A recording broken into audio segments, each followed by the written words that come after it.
So, when you think about managing type 2 diabetes, your mind probably jumps to things like medication, blood tests, diet plans, right? But what if one of the most powerful tools out there wasn't a pill, but a conversation? Today, we're going to dive into the evidence behind a communication technique called motivational interviewing and see how it's actually changing clinical outcomes for the better. And this really gets right to the heart of it. I mean, think about it. A doctor writes a prescription in a few minutes. But managing diabetes, that's a 24/7 job. It is 1,000 tiny decisions you have to make every single day. And that's where the real challenge, but also the real opportunity, truly is. The reality is, the success of any diabetes treatment plan, no matter how good it is, really comes down to daily personal effort. We're talking about being consistent with self-management, sticking to the plan, and maybe the most important piece of the puzzle, finding the motivation to keep going, day in and day out. And here's what that effort actually looks like. These aren't just abstract ideas. In the clinic, they call these adherence and self-management. But really, it's the daily grind, right? It's checking your sugar, picking the right foods when you're tired, finding the energy to get some exercise. And that last one on the list, staying motivated, well, that's the fuel for all the others. Without it, the whole thing just grinds to a halt. Okay, so if motivation is the engine, how do we fire it up? For a long time, the main approach was just to tell people what to do. The old eat this, don't eat that lecture. But a totally different approach is taking hold. One that's not about directing, but about discovering. It's called motivational interviewing. So what exactly is motivational interviewing? Well, first off, it is not a lecture. It's a partnership, a coaching-style conversation. The whole goal is to help people find their own reasons for wanting to change. It's about tapping into that internal drive, which, let's be honest, is way more powerful than just being told what to do. This chart just nails the difference. The traditional way is all about the provider giving advice, directing the care, focusing on what's going wrong. And look, it's well-intentioned, but it can create resistance.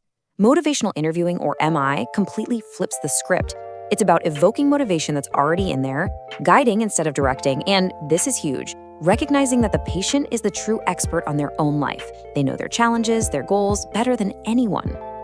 Now, this all sounds pretty good in theory, right? But does it actually work? Can just changing the conversation lead to real, measurable improvements in health? Well, this is where we need to look at the clinical evidence. And let me tell you, the research has some really compelling answers.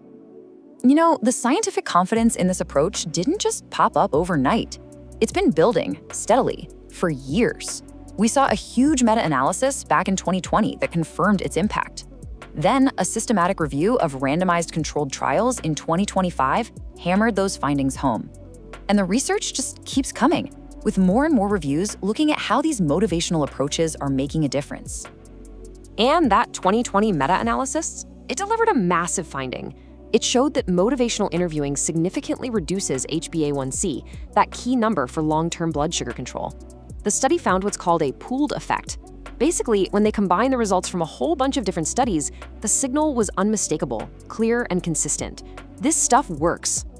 So we know it works. The big question is, how?